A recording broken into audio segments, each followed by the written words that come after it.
Hi, my name is Pat Waite. I'm the president of the District 8 Community Roundtable Steering Committee, and I want to thank you all for coming to tonight's event. It's a very important part of our democracy and our process.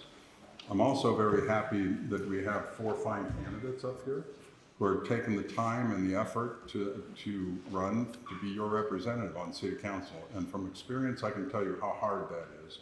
You put yourself out there, you take some abuse, you take some praise, it's tough, and you gotta have a good ego to stand up to it. I would ask that you keep that in mind as we go through this event. I ask that you hold all applause till the moderator says yay or nay, and that would be at the beginning or the end, and not in between. Try and keep the hissing, booing, cheering, whatever, to a minimum. Okay, be respectful of them because they are working very hard to be your representative. The format's going to go, they'll each get 2 minutes for an introduction, and then we'll have a series of questions. The first few will be 2 minutes for them to answer, 2 minutes each.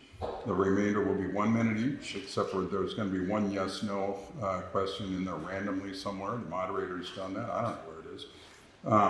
And then they'll have 2 minutes to wrap up at the end. So that's going to be about 90 minutes. Let's applaud the candidates for stepping up and running for city council.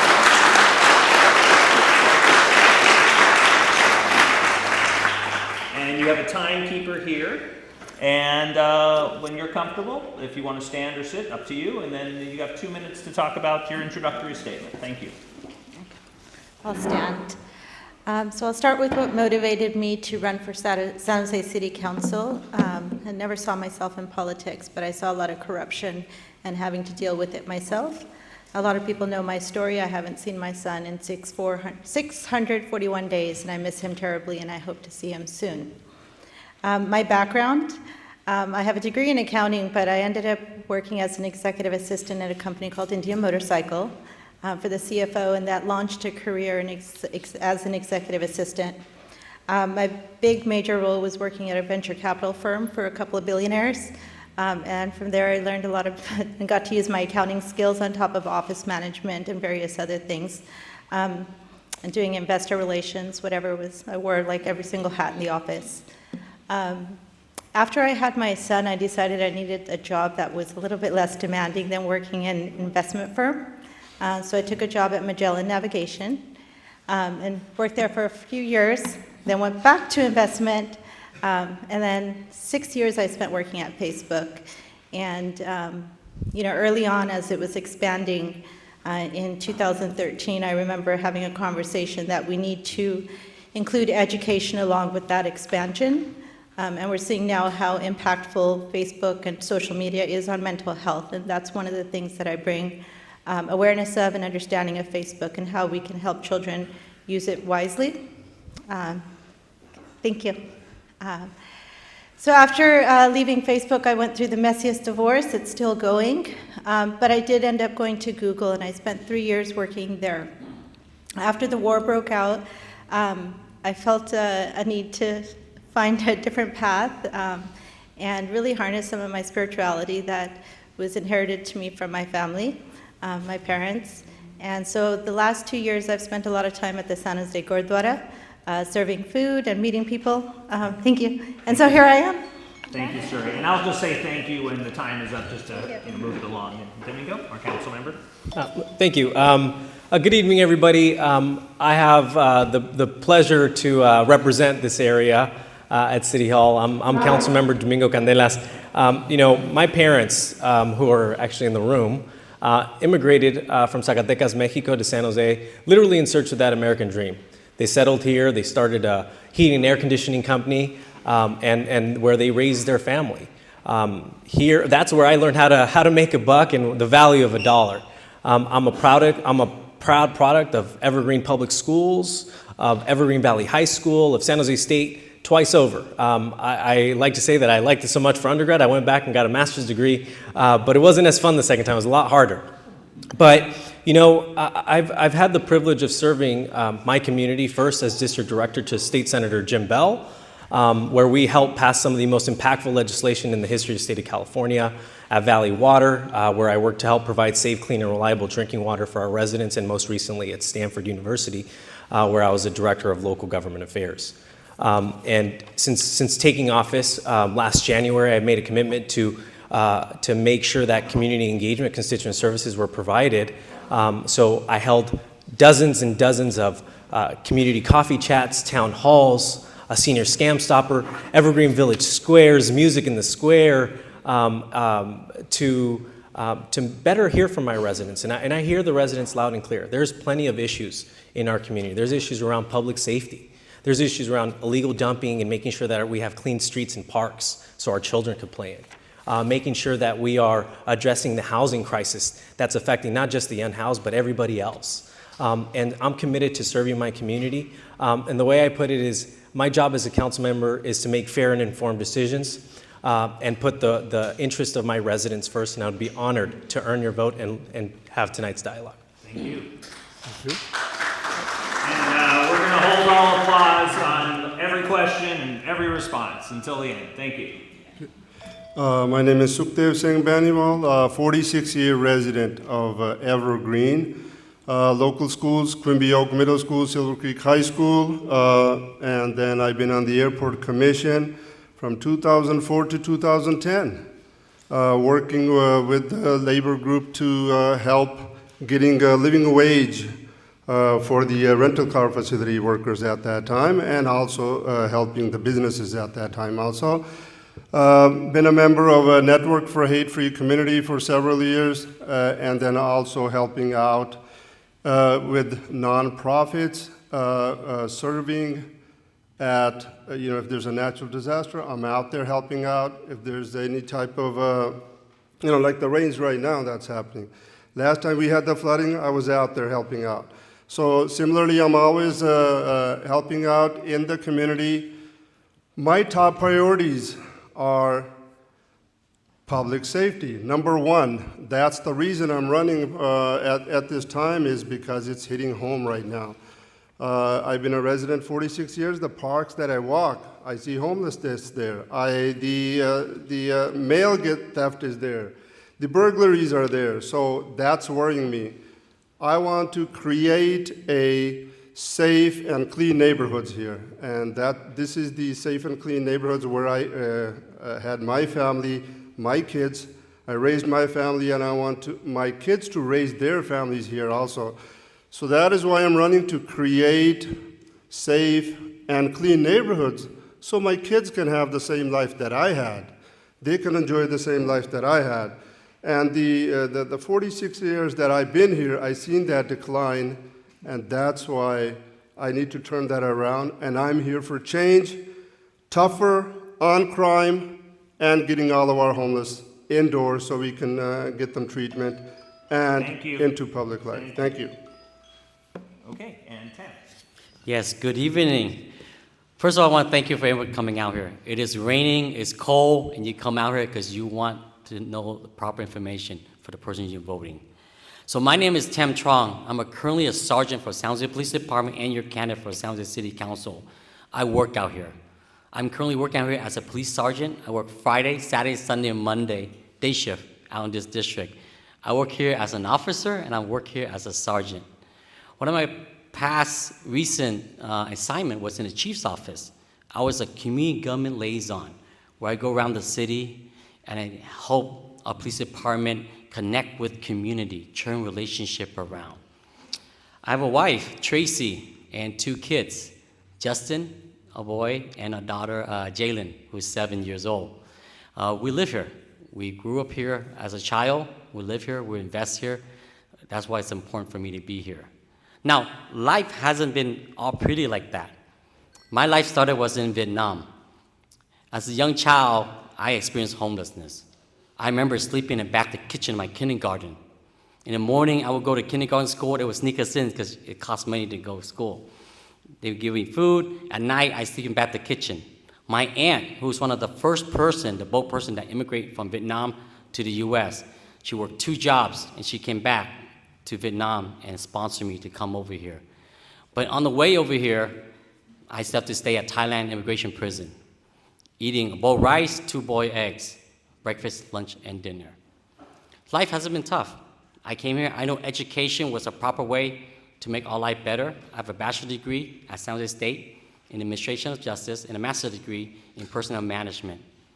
I'm here, I'm running because there's a fundamental issue with the way the city is running. We have a problem, okay? They need help.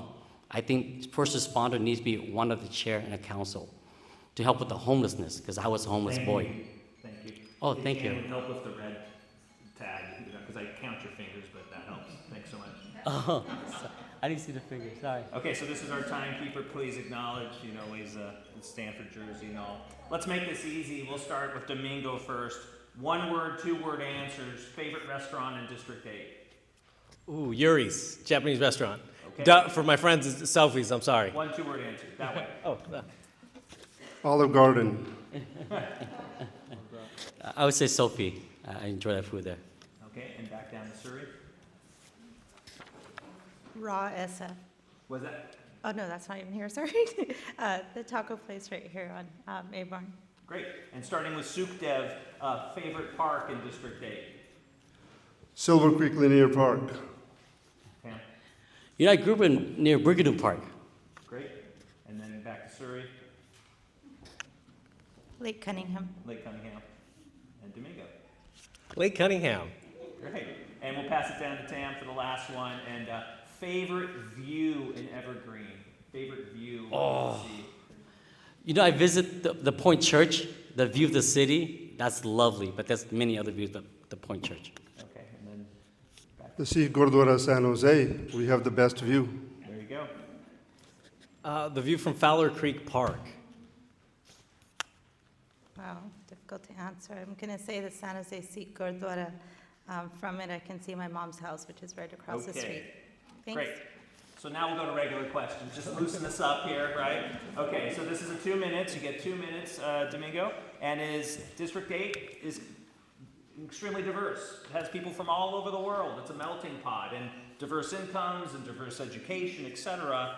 What would be unique, or how would you tie people together based on what you know of District 8? Yeah, no, thank you for the question. I think the way we interconnect communities and create stronger communities is through community engagement.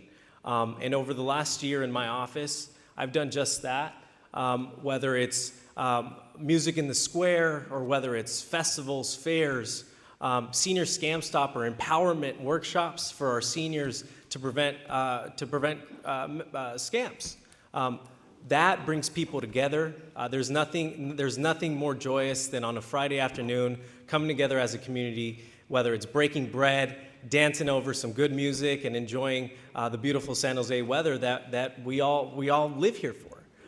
That's how you create stronger neighborhoods, and that's how you create community, and that's something that I'm extremely proud of, and something that I've leaned in as a council member. And I intend to continue doing that, and to celebrate diversity in our community, whether it's Tet Festival now or Cinco de Mayo in a couple months. I cherish the opportunity to do that and to build community right here in the area where I was born and raised in. Great, thank you. Same question for Sukhdev. Yeah, we need to create strong communities, getting people together. What I'm pushing for is neighborhood watches, neighborhood associations, where we can get the people out. My thing is because of the crime, some people are locking themselves in. No, we want to come out, take that away from the criminals who are taking our streets. So I'm pushing everybody to come out, have block parties, get together. Yes, cultural events. One of the biggest cultural events that happens in District 8 is at the Sikh Gurdwara Hola Mahalla. I started that, and I'm going to expand that to the whole community. And as you know, the whole community is always welcome there. And that's what I'm pushing for, cultural diversity, enjoying everybody's cultures. We have the farmers market here. That's a great place where everybody gets together and be able to be with each other. So pushing more and more of having people come out and having a community sense where we break bread. We have, I think, almost all type of religious faiths here, and I want to be able to, I'm part of Civic, Silicon Valley Interreligious Council, where all the faiths get together to create a compassionate community where we understand each other's culture, where we celebrate each other's culture, and that's what we want to be able to do. Bring everybody together so we are not afraid of each other. So getting out, having block parties, more neighborhood watches, neighborhood associations, and that brings safety also. So, and let's revitalize our parks so we are able to have good parks and enjoy our families. Thank you. Thank you. Same question for Cam. Yeah, thank you for the question. Well, my goal as a city council is to have people able to live here, work here, and play here. COVID has changed a lot of us, and technology too. A lot of us don't have social skills, especially the younger generation. COVID has locked us in, and I see the younger generation of workforce and even kids, they don't have social skills. We need to get them outdoor and play with each other and socialize. It is a diverse community. In the chief's office, I set many events throughout the city where kids would play basketball, soccer with our officers. They would wear polo shirt and we would play with them, right? I'll bring resources, and we create community events where we give information to our community. Resources, rent assistance. So I want to bring people together so they can socialize again. High-tech kids nowadays, they get the answers really quick with a phone. Well, that's a problem. They didn't grow up like us, where we have to search for the answer. So when they go out to live, real situation, and they get stuck, they get depressed real fast. They get discouraged. I want to change that. Everybody deserves a nice place to hang out, to mingle with each other. How do we bring people together? Well, food, right? Share food. Everybody wants food. Entertainment, and really connecting people. I'm glad you guys are all here. A lot of neighborhoods that we go to, there's not a lot of people. People still reserve. We need to bring them out to do more activities together so we can learn from each other. Doesn't matter, it's diverse, right? Doesn't matter your religion belief or what type of job you do. We all should come together and really celebrate the community. Thank you for the question. And pass down there, sir. Same question. Let's start with post-COVID. I think not just children, but adults also need to get over social anxiety. And from there, finding things that we can continue to now build back into our life. Farmers market are wonderful places. We do things like movie nights and stuff, and get those back into like a regular schedule for people.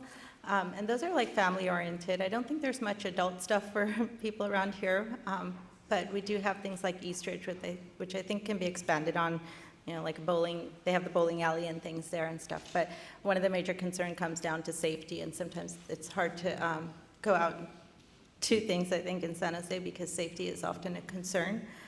I don't think we have a lack of faith-based places here. We're actually really, really fortunate, just right from this church and across the hills here. We have so many faith-based organizations that do regular events, that just as we do at the Gurdwara and stuff. But building on around the community, I think we can do a lot more, and planning them around things like entertainment, but exercise also, walking groups. We got beautiful mountains here, hiking groups, using things like meetups and neighborhood app and stuff to advertise those and get people together and make new friendships, get to know all of your neighbors, and together, like, we become the eyes of each other and try to keep our streets safer for us. Thank you.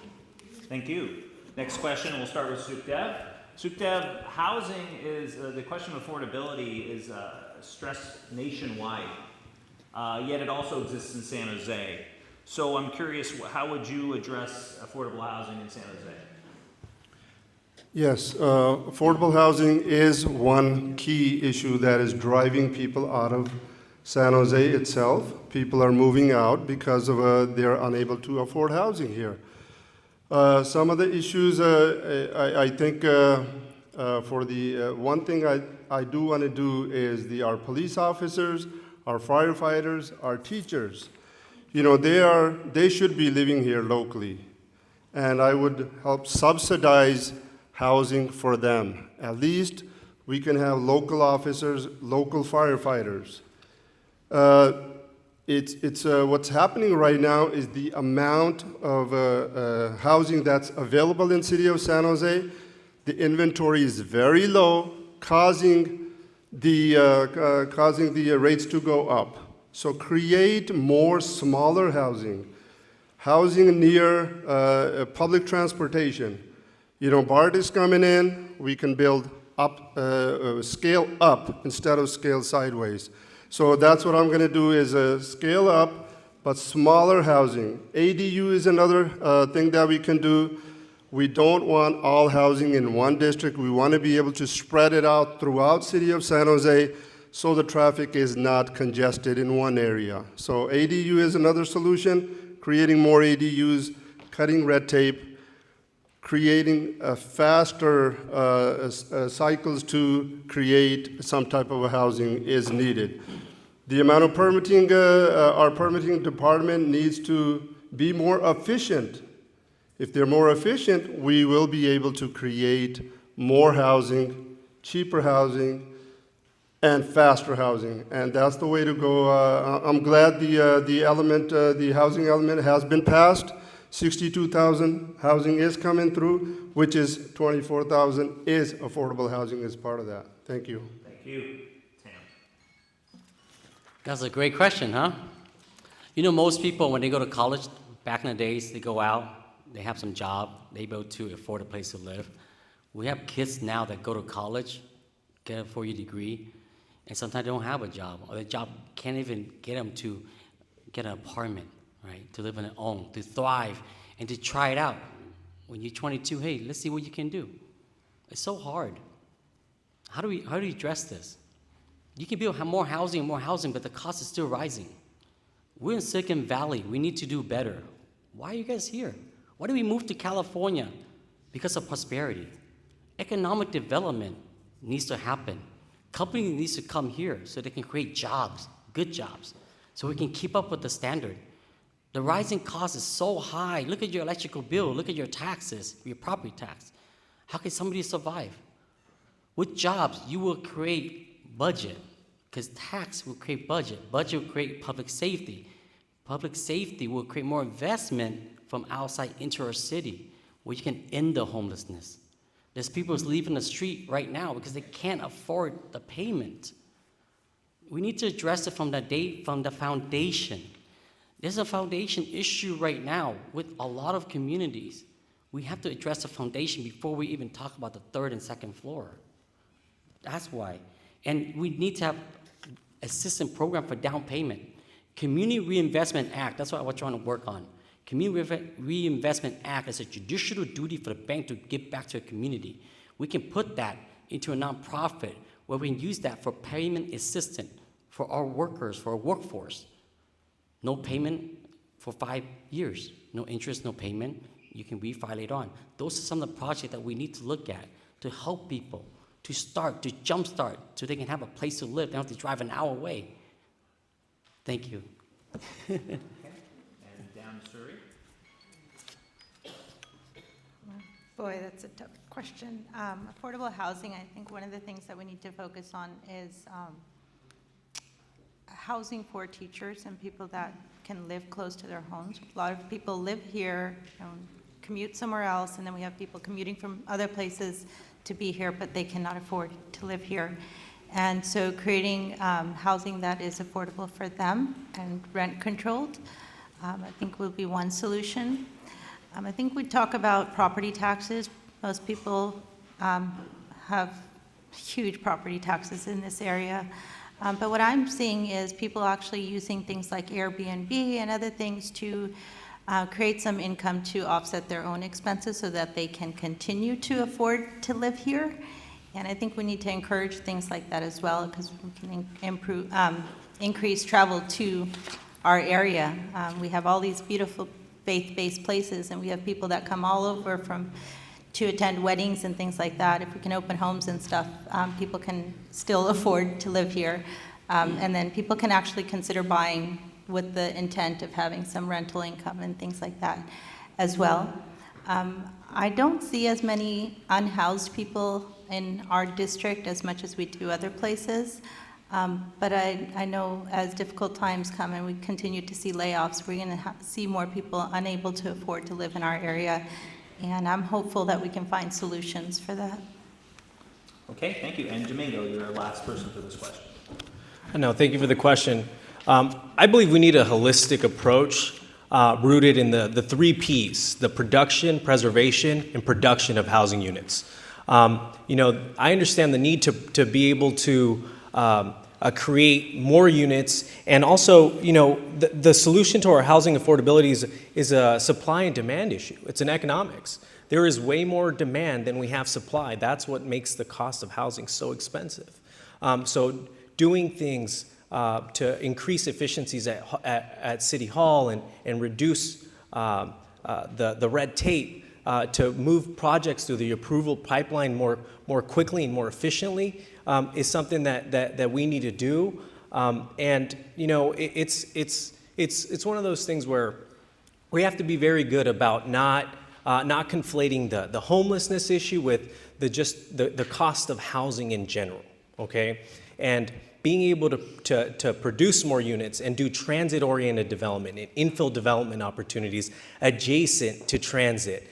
We have the future Eastridge Light Rail coming in right next to Eastridge. Those are prime opportunities to create the natural ridership in these places where it makes sense to do 5-6-story buildings adjacent to transit.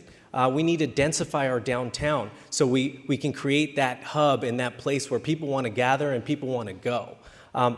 Optimizing and being lean in our approach to housing, that's how we're going to do that. It's not an easy issue by any means. It's not easy because it costs money. In 2017, working for State Senator Jim Bell, we passed a $4 billion statewide housing bond to go towards the creation of affordable housing. We've done it. We're currently exploring through the Bay Area Housing Financing, BAFA, this regional group, of how we can get money in the billions towards our regional governments to help finance and fund some of these housing projects, because we know they're expensive. And in order for the pro formas, the documents that the developers use to make projects pencil out, that's how we have to lean in on that. Thank you. Thank you. This next question will start with Tam. Besides affordable housing, what do you see as the top 2 priorities for District 8, and how would you address them? So it's the public safety, right? That's one of them. And then again, I go back to the circle of life, economic development. We have to bring jobs here. We all know people that are getting laid off right now. It's tough. But let's talk about public safety. There's a foundation issue with public safety, right? There's a lot of laws that changed recently that create low morale, even for our officers. Our officers being handcuffed, and they can't do certain things or enforce certain laws. And that's why when you call as a supervisor, there's certain things I can't do. If somebody parked in an RV on the street and they're living in it, right, and they defecate on the crosswalk, stuff like that, I can't move that RV. There's certain things that the law, if I said it, is a bunch of laws that really hinder our ability to take care of the community. We have to go back. And that's why I'm going to run for city council, because I want to be there to give my 20-year experience the perspective of what's good law, what's good policy, what's bad policy.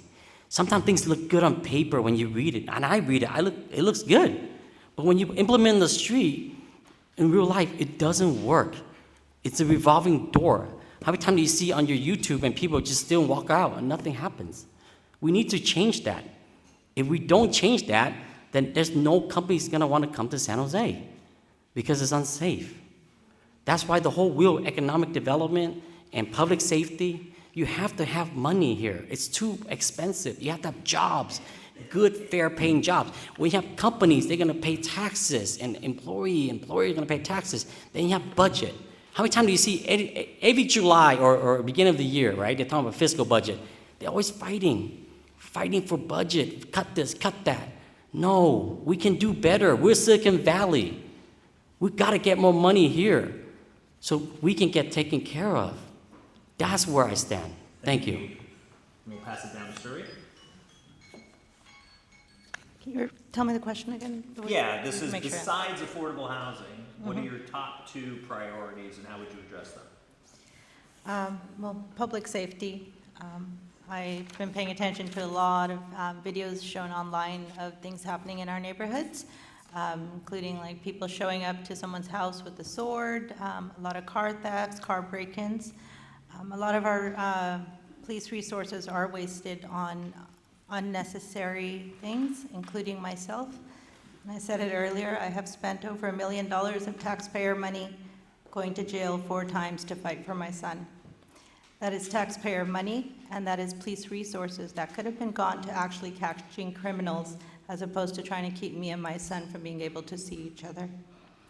So we already have a police shortage in our city, and then we waste resources in that way. And what I'm referring to is what is called a silver bullet. It's an easy way to ask for a restraining order against anybody. You don't even need to have much facts, and that ends up wasting our police resources as well. The other thing I wanted to talk about is electricity bills, because we talked about that earlier, and it's not going to be like top priority, but I know it is a priority for everyone.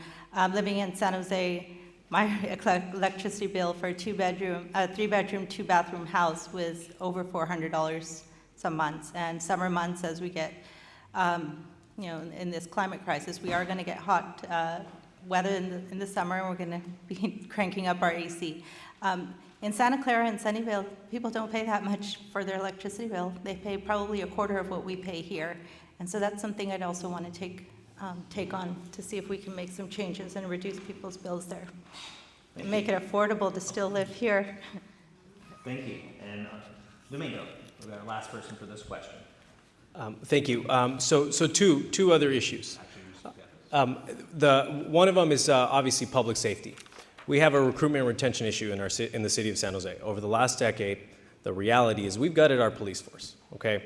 We don't have enough police and fire to adequately respond to our calls, whether it's burglaries, break-ins, car robberies, catalytic converter thefts. We don't. And so rebuilding that trust between our law enforcement officials and City Hall and the community, quite frankly, is a top priority. I'm the only candidate that has added 30 new police officers in the budget. We did that last year because I heard the community loud and clear. The second thing I will talk about is homelessness, the homelessness issue that we have in our district. And there's a desperate need for mental health and substance abuse issues for folks who are living in our creeks and waterways. And I don't have to tell the residents who live along Thompson Creek that. And being able to address those issues and address those residents with empathy and as a leader with better coordination and connecting the dots with our county partners to be able to provide services more efficiently and effectively for our residents for better outcomes. That's how we do that. In the intro, Mayor Mahan's comments, he said a 10% reduction in unsheltered population. I am proud to have voted in favor to help get us there by reducing our unsheltered population by 10% because of the investments that we are making by investing in interim housing options, overnight safe sleeping sites, RV parking. These are all part of the suite of options that we need to do in the interim because we need to do more. And we owe it to the folks who a lot of times can't make the decisions for themselves to lean in on that. And I will end with the public safety. I'm going to go back to the public safety issue. I'm proudly endorsed, and I'm proudly the only candidate endorsed in this race by police and firefighters. Thank you, but you'll have a closing statement. Sukhdev, same question. Yes, two top priority for me is public safety and homelessness. Public safety is one of the 3 Ps that I always say that you need for a basic society. Public safety, good parks, and good payment. So the top two are in trouble at this time, actually. Public safety and parks don't look that good, actually, in District 8. The third one, we're doing okay. So public safety, how do I intend to solve that? Number one, we need more police officers. As I knocked on thousands of doors throughout this campaign, 80% of the people talk about public safety, car thefts or car break-ins, mail theft, burglaries are happening throughout all of our neighborhoods. Can you believe even the closed communities like the villages had 9 catalytic converters stolen? Then you had the country club, gated community, 20 robberies in a week. That's ridiculous. And then on top of that, we got 10-minute response time for the police for violent crimes and 40 for nonviolent crimes. That's the data that was given right here in this room right here. So we need more police officer retention. Yes, we need to retain our police officers, have programs that way. And the second thing is neighborhood watches. We all need to get out of our houses, connect with each other, and be able to protect our neighbors. That's the best way we can protect our neighbors. The homelessness, we need to get everybody into some type of a basic shelter where we can connect them with mental health services, drug addiction program, and job services. The longer that we keep our unhoused in the creeks, more stress they have, more mental issues are being created. So me getting them indoors is the best way you can solve some of these issues. Thank you. Thank you, and we'll bring it back to Suri, because I think Tammy started that one, right? And it's always a challenge to keep up with what order. So, Suri, this question, again, these are questions from the District 8 Roundtable. What does a safe community look like to you? And by the way, this is going to be 1 minute.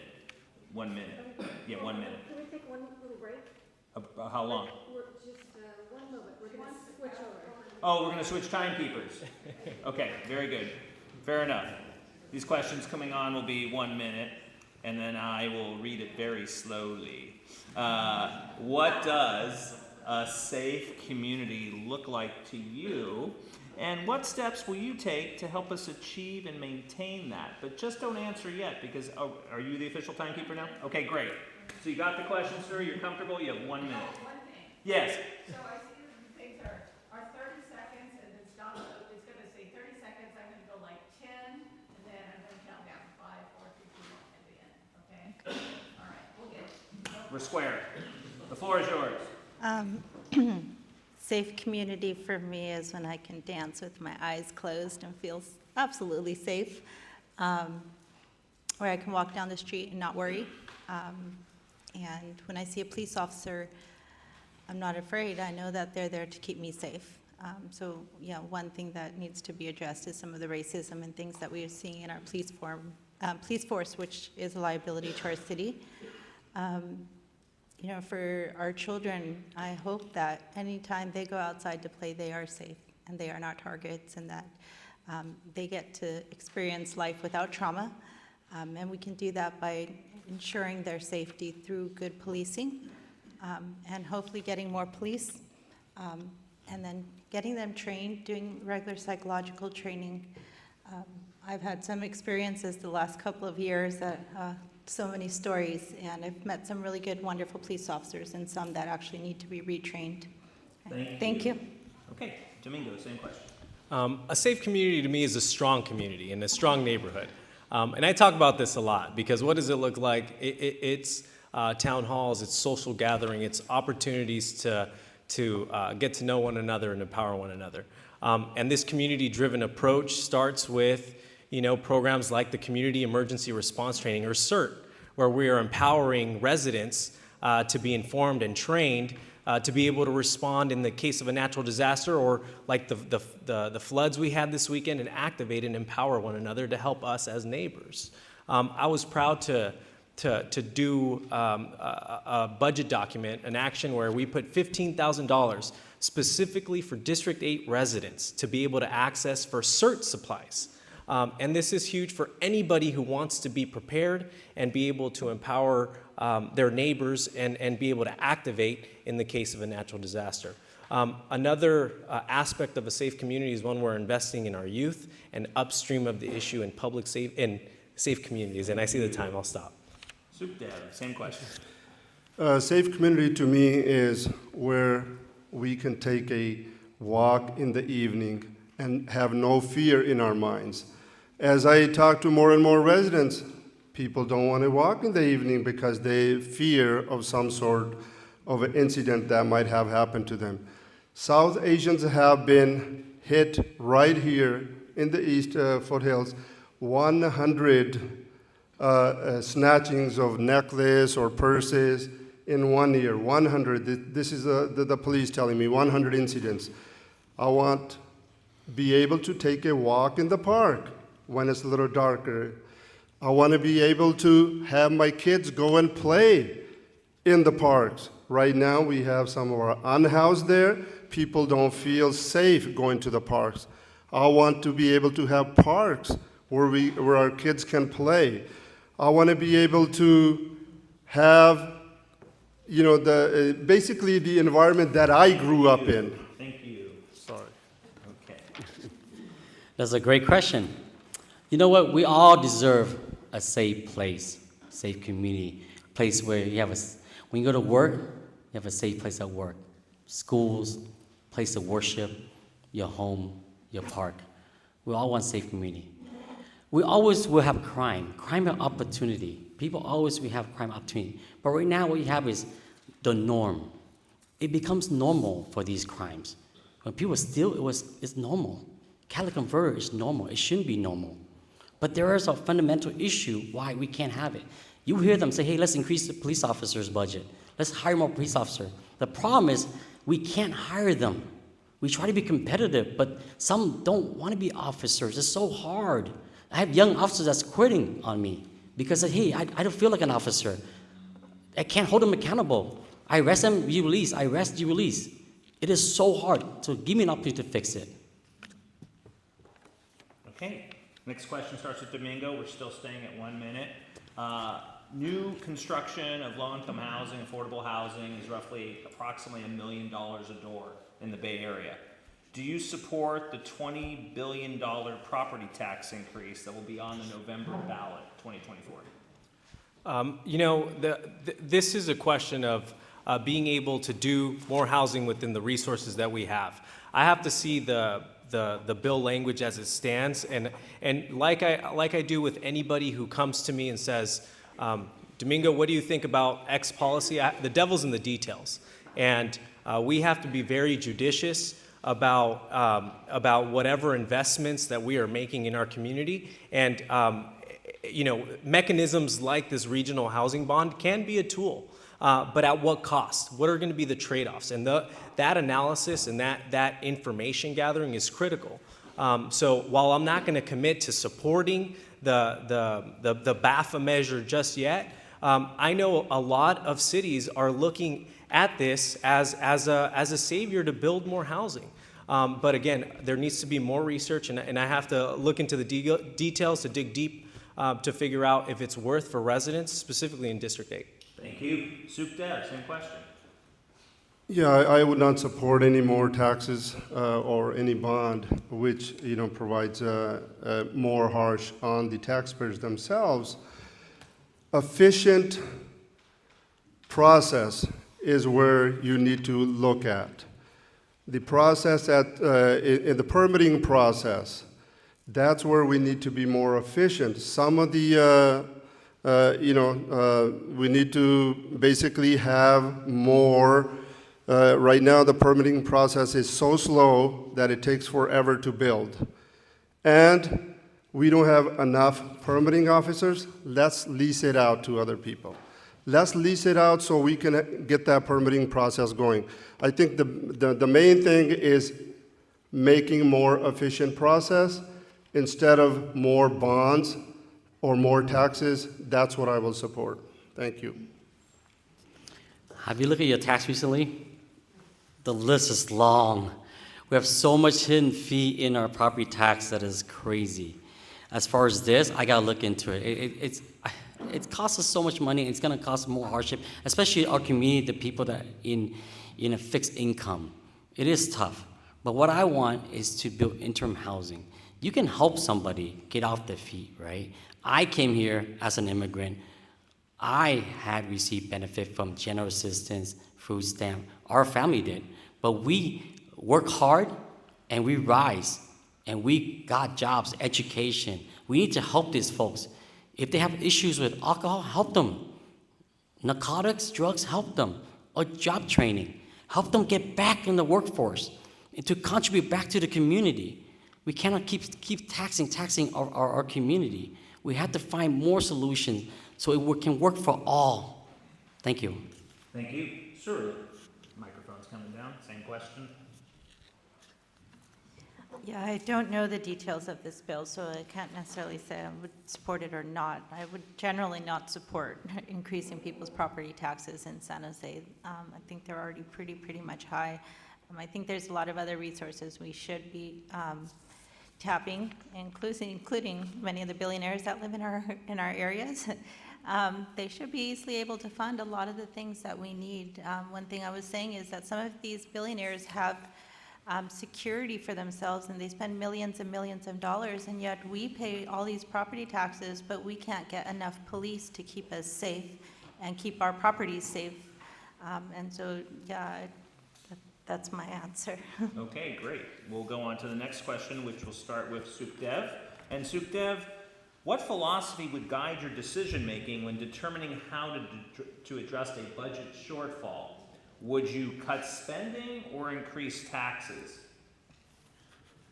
I would not increase taxes. As I said in the last question also, what we need to do is look at the budget. So $6 billion budget, $4 billion of it doesn't even get looked at every year or even 10 years. It's on autopilot. So we can look at, I would review some of that, the $4 billion, and try to find deficiency in that, and try to put in that money to the regular $2 billion budget that we always look at. Out of that $2 billion, $1 billion goes towards fire and police and some of the other services. The other $1 billion we all fight over. So having a review of the whole budget is what we need to do instead of just looking at the general fund, $2 billion. Thank you. Thank you. Tan. Well, you have short term, right? When you look at a budget on a short term, they call it coded position.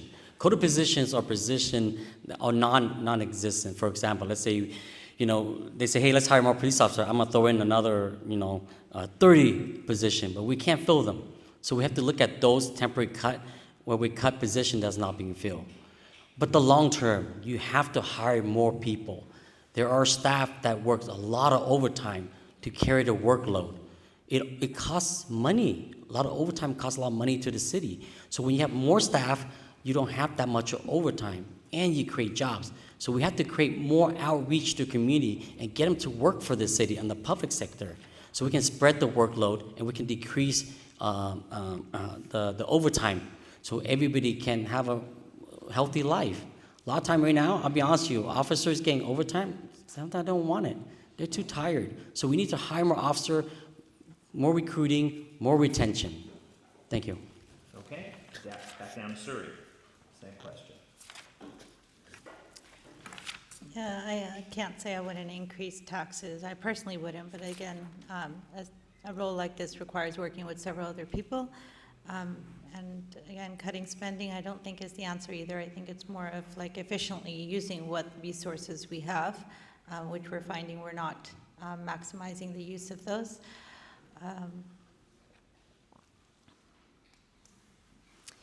One thing that I think we should be looking at is people that are not paying property taxes, including faith-based organizations that are not acting like faith-based organizations. They're getting millions of dollars in tax rebates from being a faith-based organization but not acting as one. So that's like places we can find money actually. And so yeah, I think major thing, and I repeat it because I did go to jail 4 times, and I love my community who has told me they have vowed I will never be in handcuffs again. And that is Thank like, you. yeah. Thank you. On to Domingo, same question. No, thank you. When looking at the budget, it's all about trade-offs. Creating and crafting a budget is about compromising with your colleagues to create a balanced budget. Of the $4 billion budget, 1.6 is the general fund. The rest are enterprise funding, sewers, water rates, et cetera. Every year we look at every fund. We have a budget director that looks at every single fund, and we are judicious with your spending. However, going into a situation where we have a budget deficit, my philosophy is looking at programs to do belt tightening and looking internally to see what we can do without impacting services to residents. Things that we won't notice. We have to look internally, whether it's consolidation of programming and or at the top in the city manager's office, seeing what we can do behind the scenes so you, our residents, won't feel the impact with our police, sewer, or illegal dumping pickup. Thank you very much. We will now start with Tam for the next question. If the overwhelming majority of the community was opposed to the proposal for development at the Pleasant Hills Golf Course, would you vote against it? Wow, I get the first choice. You know what? I know. I've been through a couple meetings already, and everybody's looking at this development in a very close eyes. And I think that we go to meetings, I walk out, I actually don't know what they're building. And people say, hey, I don't know what the project is, and it's almost like a hidden information. Are they building 1,500, 2,500, 35,000, 3,500 unit? What is it, and what is it gonna look like? And I keep hearing like, well, we'll get to it, we're just getting feedback. But obviously, you have to look at, when you build any development, do you have infrastructure, first responder, police, fire, to support that? And how do you mitigate the traffic congestion? Does it fit your neighborhood? We're gonna have to build, I'm not gonna lie to you, I mean, we're gonna have to build something, but let's build something that we all can happily share. And we don't have too much constraint, too much traffic, too much hardship.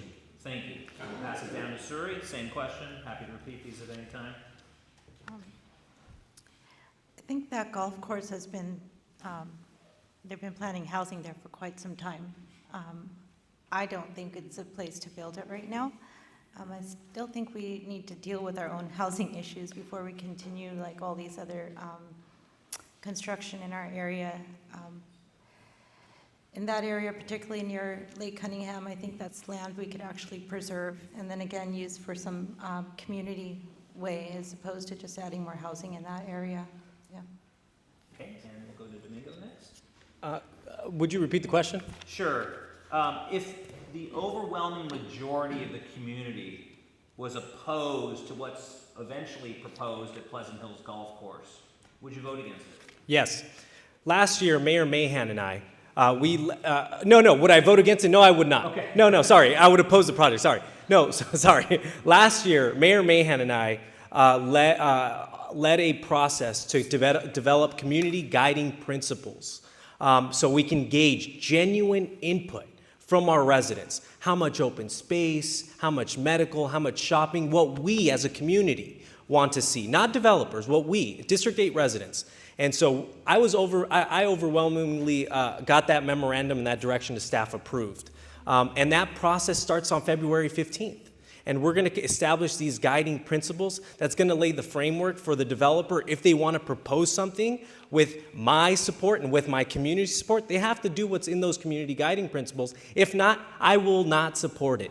Absolutely. And I stand committed to make sure that my community is providing genuine input in this process, and I look forward to engaging with residents on this project. Thank you. Sukhdev. Yes, it's all about the community having a good quality of life. If he cannot have quality of life, I will oppose that. So if there's overwhelmingly community saying no to it, I will support that. I will not build there. But we do need to build something. You know, it went from, we had our older plan where I think around 1,600 houses were supposed to build, and now we're bringing it up to 4,000. Definitely, the community doesn't like it. It's going to increase traffic. There's going to be an impact on the environment. So that's why we need to find a solution to build something there which is acceptable to all parties. Thank you. Okay, and you started that one, Tam. So we'll start off with Suri on this next question. What is your vision for Lake Cunningham now that Raging Waters is closed? I think restoring it. Again, we're going to continue to see all of this weather impact, and so you'll see there's been flooding at Lake Cunningham recently. So I think we need to get some planners in there to see what we can build and make it a place for picnics and things and family events, rent it or whatever, but definitely preserve what is already there. And I think that should always be our #1 priority. I'm actually happy to see Raging Waters go. I think that it's, from the stories I've heard, it was not a safe place for children. And so I'm happy to see it go, and I think it probably isn't good for the environment. But yeah, I hope we can preserve Lake Cunningham and make it a joyful, fun place for people to have events and things during the summers. Thanks. Dr. Domingo?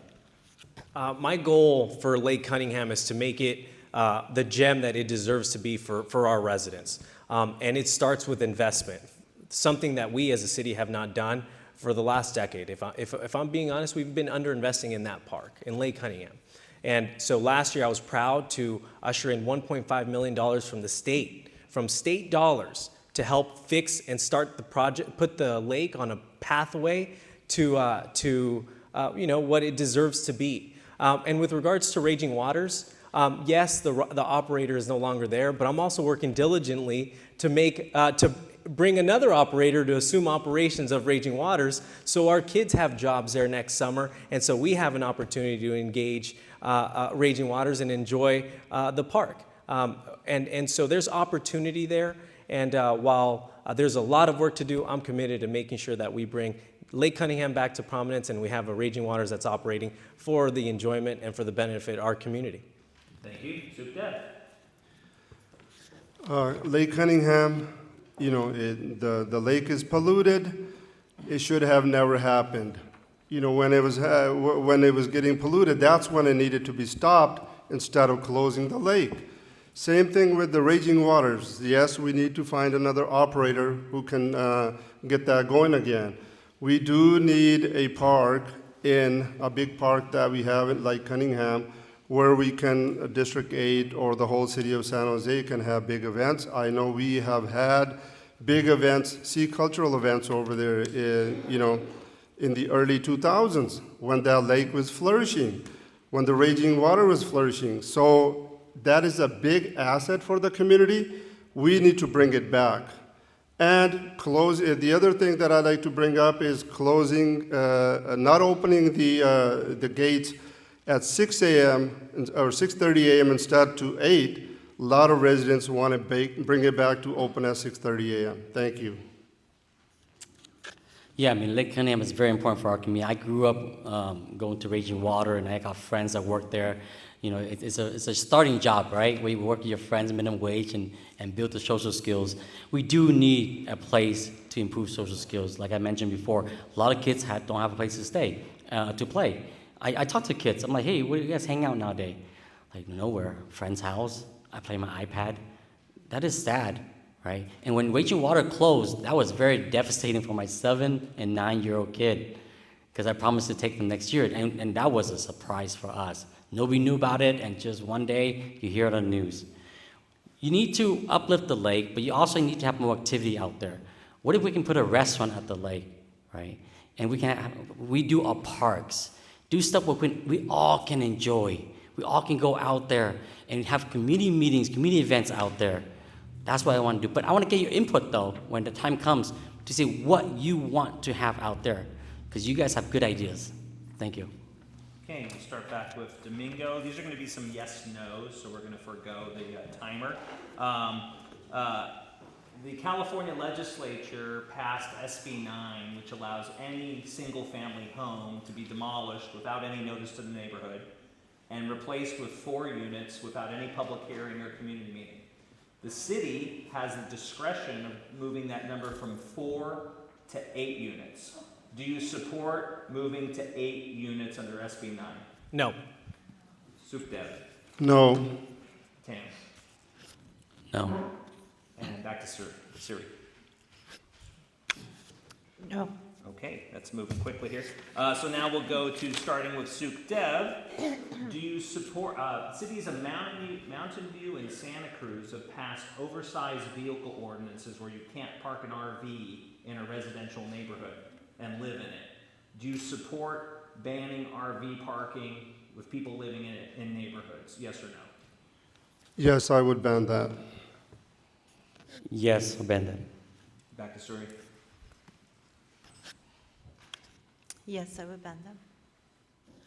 Wait, what's the question? Can you rephrase the question? Would you support banning RV parking in neighborhoods with people living in the RV? With people living in the RVs? That's correct. Legally, we're not allowed to do that, so no. But I was just saying, City of Santa Cruz and Oh. Mountain View did it. So I'm just curious. Well, with people living in them, the RV bans that you're referring to don't have people living in them. Fair enough. Okay, thank you for that clarification. Now I think we're starting with, Sukhdev, you started on that one, is that correct? Yeah. Okay, so then it's to Tam. Tam, do you support extending rent control to duplexes? No. Okay, back to Suri. The question is rent control to On duplexes? duplexes. Yes. Yes? Yes. No. Okay, and then who started that last one? Me. This is that speed round. Okay, so we're back to Suri. Suri, do you support banning encampments, homeless encampments in public parks? Yes or no? Yes, absolutely. Okay, Domingo? Yes. Yes. Yes. Okay, and then going back to Domingo. This is a minute question. Okay. Evergreen ready. residents have the worst commute in the city historically, right? COVID, some of them got to commute by web meeting, but that's sort of ending and we don't know. And Evergreen's just never had jobs. What is it that you think you would do to actually have jobs in Evergreen? Yeah, working closely and in partnership with our business association. For example, the Tully Road Eastridge Business Association is established from the Tully Road corridor, and being able to incentivize small businesses, mom and pop shops to set up and start out is important. Last year, I stood up a grant program. I gave out 57 grants to small businesses, anywhere ranging from $1,000 to $5,000 to help revitalize their businesses and bring some more traffic to their business. Doing things like that are critical. There's a lot of want for amenities in our community. I've heard from dozens and dozens of residents about Trader Joe's or doing things where we don't have to drive out of the area to a Valley Fair, to Oak Ridge. And it's my goal to be able to talk to our Office of Economic Development to bring incentives to establish those businesses here. Thank you, Sukhdev. Yeah, I want a place where we can live, play, and work in that place. So that will decrease the traffic, of course. So increasing, supporting our local businesses, bringing in more local businesses, supporting more businesses here so we can shop here. We have Eastridge Mall sitting there, if we bring in more businesses there, shopping there, we should be able to go, and that will create a lot of jobs. We have the Berg properties sitting in the back. We have empty buildings in the back. We can bring in some of the jobs down to our backyard, and those will be local jobs for local people, which will decrease the number of traffic going back and forth. And secondly, promote public transportation, which will also decrease the amount of traffic. Thank you. But like I said, we need to work on our economic development. When you bring companies here, you bring jobs here, and not just any jobs. It's every level, upper management, mid-management, skilled workers, and when they have money and they can afford to live here, they have extra money, then they can go out to nice restaurants, to retail stores. Right now, if you're trying to save a buck here and there just to pay your mortgage, the small mom and pop store is not going to survive. They don't have money to go out and spend. They will cook at home. So you want this, you have to look at the overall structure of Silicon Valley. We have to have a lot of jobs in Silicon Valley. From that job, it trickle-down effect and affects the small businesses. Thule Road is sad. Business is moving out. Cost is too high for business. We have to help them support small business. But again, you have to bring big anchor business to create small businesses opportunity. Thank you. We'll pass it down to Suri for the same question. To reduce traffic, I think we're going to have to continue to push for hybrid work for everyone. And I think that's the direction we're going to. Jobs in Evergreen, I mean, that's going to always be a big challenge. And small businesses is definitely one of the best solutions. And we need to encourage people, but find opportunities where somebody's going to invest their life savings into a business. They are going to want to hope to be successful. So how can we offer that success? The community events, bring people out, get people to go and spend money and stuff, and doing things like that I think would be super helpful. But again, it is a difficult decision to start a small business, and the more we can do as a city to incentivize and then help bring some traffic to those businesses, I think would help create more jobs. And again, more restaurants would be good. I think revitalizing Eastridge has tried to happen several times. Thank you. This question starts with Sukhdev. 1 minute. What is your position on Reid-Hillview Airport? I've been on the Airport Commission for 6 years. I would like to keep Reid-Hillview Airport here. It is a big asset for our community. During any type of a natural disaster, if we need to land here, some of the helicopters, we should be able to use that. So I would like to keep Hillview Airport here and promote, small planes landing here. I think it's a big asset for the community, the Reid-Hillview Airport, having it in District 8. Thank you. Thank you. Tam? Yes, I think first and foremost, we have to look at the Pleasant Hill Golf Course first. That's going to set the tone for everything else. Reid-Hillview Airport was here before we're here, right? But then again, as the city develops, does it still fit the need of the community? Back then it was all farmland. Back then it was all orchard, and it was fine. But we have incidents that happened with Reid-Hillview Airport. I'm in the fence on that one, I'll be honest with you, because as a Boy Scout, Eagle Scout, I had an opportunity to be an aviation scout at the Reid-Hillview Airport. And we learned how to fly airplanes, right? But that's years ago. So we have to look at back, can the community support different avenue for the Reid-Hillview Airport? I know you guys talk probably about housing, right? Does the Thule Road support more development? And that's something we have to work with the state and the feds to see what we can do about the traffic congestion. Again, everything has to go back to the community. What do you want? Thank you. Back down to Suri.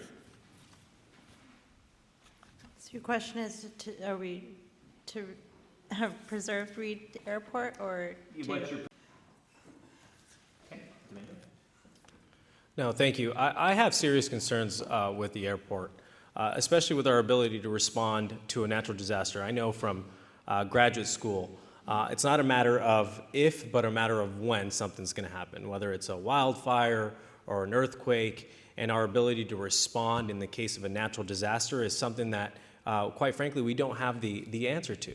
And I know there's some people who say, hey, we have issues with airplanes landing in an urban setting as well. So I understand that. But I think there's serious analysis that still needs to take place. And, that there are questions that haven't been answered. So, needless to say, this is a decision that, we all know lies squarely within the wheelhouse of the county and more broadly, Washington, D.C.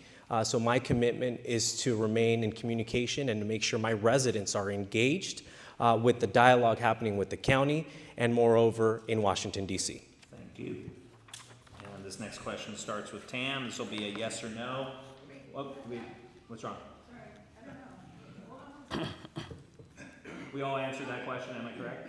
We did. Great. So Tam, this question is to you in regards to the environment. If for water conservation, should the city ban front lawns at people's houses? This is a yes or no. No. Okay, moving on. Back to Surrey. No. Can you repeat the question, Pierre? Sorry. I want to put you, Pierre Luigi. I want to make you earn your money Yeah, no, then. I mean, obviously there's a lot of environmental concern, water conservation. Some people say lawns are evil, we should ban them. So the question is, would you vote yes or no on banning lawns for single-family homes, front yard lawns? No, I would not. Okay, Sukhdev. No. It's an Okay, easy one. fair enough. And then the next question, that started with who? That started with Tam. Surrey? With So Tam. we're starting with Domingo, another yes or no question. No, it started with Tam. But this is going Great, so now it goes to Surrey. Apologies, so much to do, so much to do. Long story, Surrey, do you support banning gas-powered appliances in people's homes? Would you vote yes or no on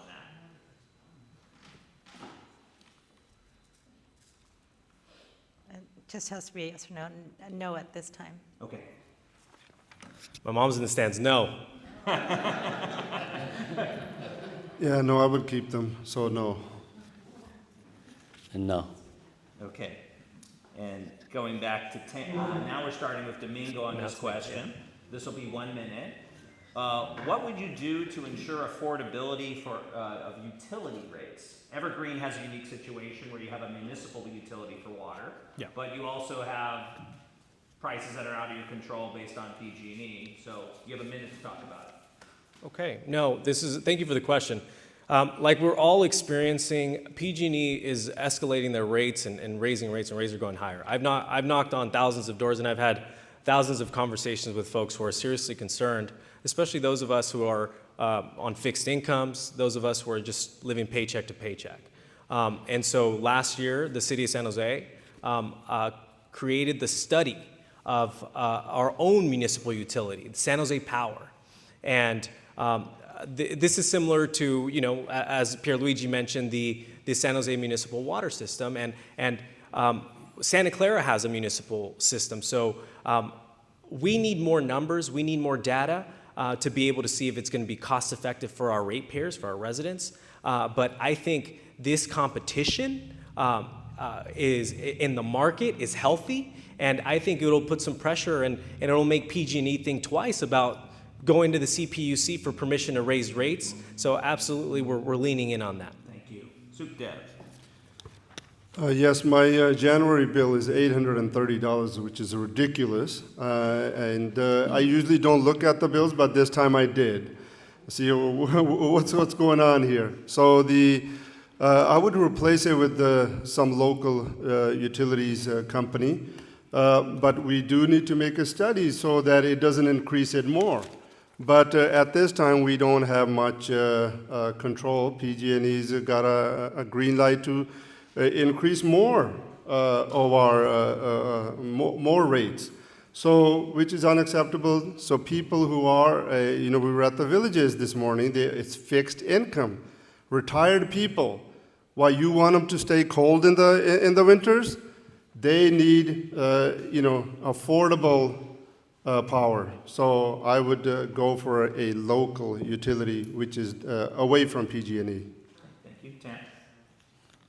Yeah, I mean, I'm open to other options, right? Cost saving, cost effectiveness, and anytime there's a competition, they will try to make it a better deal. We also have to look at cheaper solar. Solar's still expensive. Everybody wants solar, but there's so much, whether you rent them or you buy them right off the bat, it's still expensive. We gotta look at ways to increase our opportunity to have solar in our home. Again, we have to look at cost analysis. Is it doable? Can we really switch to another utility? And if we can, and it's cheaper, then of course I'll support it. Who doesn't want a lower PG&E and utility bill, right? Thank you for the question.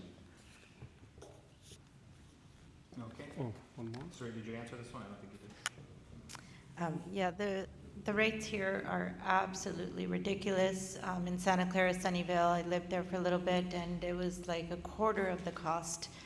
And it makes a huge difference at the end of the month on our bills. So one other thing, though, that I want to address is that, yeah, we need to have competition so that we can work on lowering the rates. And we also need to be responsible with our electricity. You know, I stayed in India and when I was a teenager one time where we have to go through rolling blackouts. You know, 4 days no electricity, 4 days with electricity, and then they do. I'm not in charge of the equipment. Okay.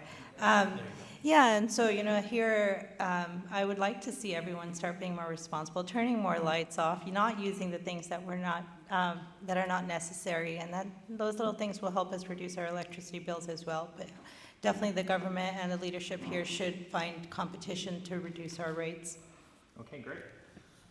This is a 2 to 3 word answer, starting with Domingo.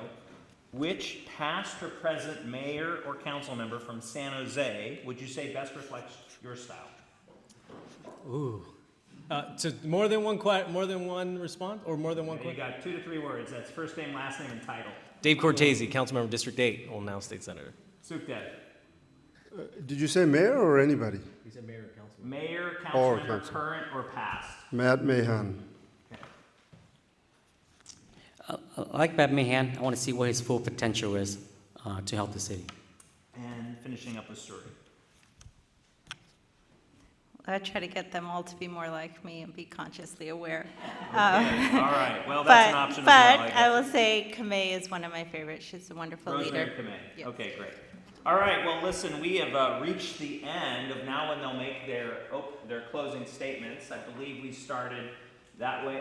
It's going to start with Suri because it's going to finish with Tam, I think is the way we did it, right? Who started opening statement? I think it was you, Suri. So then for closing statement, I guess we'll go with Tam. 2 minutes, right?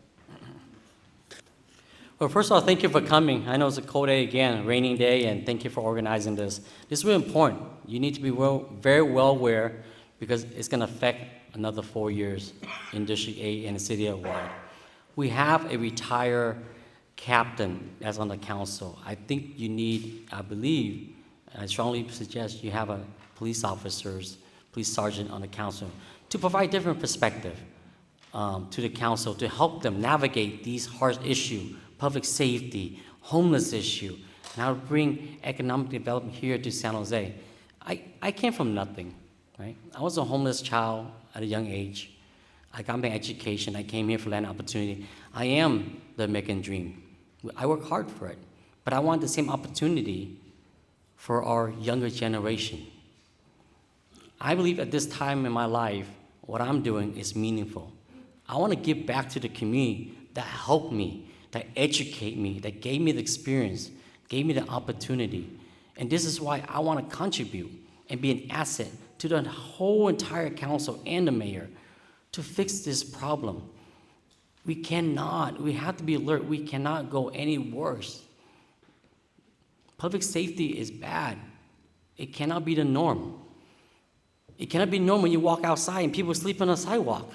That's unacceptable. We're Silicon Valley. We can and will have to do better.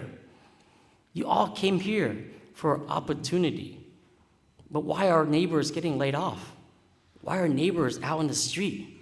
In the cold right now. We got to do better. I ask for your vote. I ask for you to give me an opportunity to give back to the community and to uplift the community because we have to do better. Again, thank you for your time. Thank you for your dedication to our community. Thank you. Sukhdev.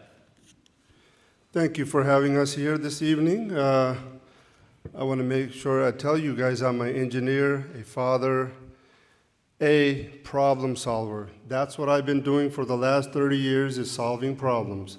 And that's what I intend to do once I get elected to solve the major issues that are facing our neighborhoods. The top issues, public safety. We need to have more police officers so we can have safe neighborhoods. Secondly, neighborhood watches is very important. We need to create more neighborhood watches so we can keep an eye out for each other and create safe neighborhoods. I Myself, been here 46 years, went to local schools, and we played in our streets without any hesitation. Right now, people are locking themselves in. We're locking up inventory. I need to go get Tylenol. I need to call somebody at Walgreens to get me that. Instead, they should be locking the people instead of the inventory. Homelessness, we need to get everybody indoors so we can get them with treatment, so we can have our parks back, we can have our creeks back, we can have our businesses back. And that's what I intend to do, create more interim housing so we can get everybody indoor, so we can have a good, safe environment, clean environment, and that's what I intend to do. I lived here for 46 years. I raised my family here. I want my kids to raise their family here too. Because I'm a family one, I want my kids to stay close to me, and they can only have that, raise their family here if we have clean and safe neighborhoods. Last, businesses. Small businesses are backbone of the economy. We need to support them in any way we can. So I ask for your vote, and I'm making these promises so I can carry them. Thank you very much. Please vote for me in the next month. Thank you. Domingo. Thank you. Well, I want to start off by thanking everybody for listening to us this evening. I want to thank the candidates for engaging in a good dialogue. This is democracy, and I am proud to be able to represent this community. I proudly have the sole endorsement of police officers, firefighters, teachers, hundreds of not just leaders elected, but community leaders, neighborhood residents. And I'm proud of that support because of their belief in me. And, there's a lot of work to do. I will say it takes 6 votes to accomplish anything. Get more police officers, get more technology in our neighborhoods, get more funding for parks. And it's tough. Those 6 votes, it's easier than it sounds. But I can proudly say that I am the only candidate that has successfully gotten more money in the budget for police officers, more money in the budget for our parks, and has successfully done that in less than a year in office. There's a lot of work to do, and I'm committed to my community, and ultimately, it takes a community. I can't do it alone, but I appreciate the support I've received, and I humbly ask for your vote come March 5th, and not just because it's my birthday, but because I deserve. We deserve to have cleaner, safer, and stronger neighborhoods. Thank you. Thank you. Sure. Thank you. I never saw myself getting into politics, but raising my kids here in Silicon Valley, I put them through a YMCA program where they went to Sacramento and actually wrote bills and stuff. And so here I am, and I hope they're proud of me. I think there's lots of issues that we need to address. Safety is always a number one concern, and the housing crisis. As I've been attending a lot of these meetings and things to voice my opinion and then support housing for those that are struggling right now, everyone doesn't want them in their backyard or in their area and stuff. And I hope we all collectively get together to find spaces to build, quick build housing to get people off the streets. We have a plan, but we really need to think about things as far as mental health. When we look at someone who's on the street, we can't just assume that they're just a nobody and that they can never have a future. We really have to give them hope, starting with some treatment. 6 months of stability can change a person's life completely. A lot of the mental health things that people deal with are situational. And so if we can create a situation where someone feels safe, loved, and cared for, then they will get up and work, and they will find a way to make a living and get back on their feet and be a part of our society in the healthy way that they should be allowed to be. Thank you. We'd like to just take a moment to thank the organizers, the timekeepers, the church, the candidates, and yourselves for coming out on a cold night and listening to them, so congratulations.